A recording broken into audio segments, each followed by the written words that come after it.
Ми їхали потягом, і протягом маршруту потяг кілька разів зупинявся через загрозу обстрілів, але за 1,5 години від точки, до якої ми мали, до фінальної точки нашого маршруту, потяг зупинився, тому що навколо літали шахеди. Ми годину простояли на вулиці, бачили, як навколо збивають шахеди, чули їхній звук.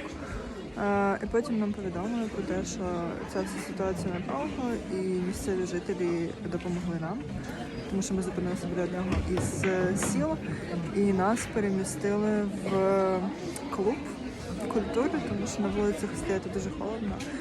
І зараз фактично весь потяг, дуже багато людей і дуже багато дітей. Ми сидимо в клубі і чекаємо, доки ця ситуація вирішиться.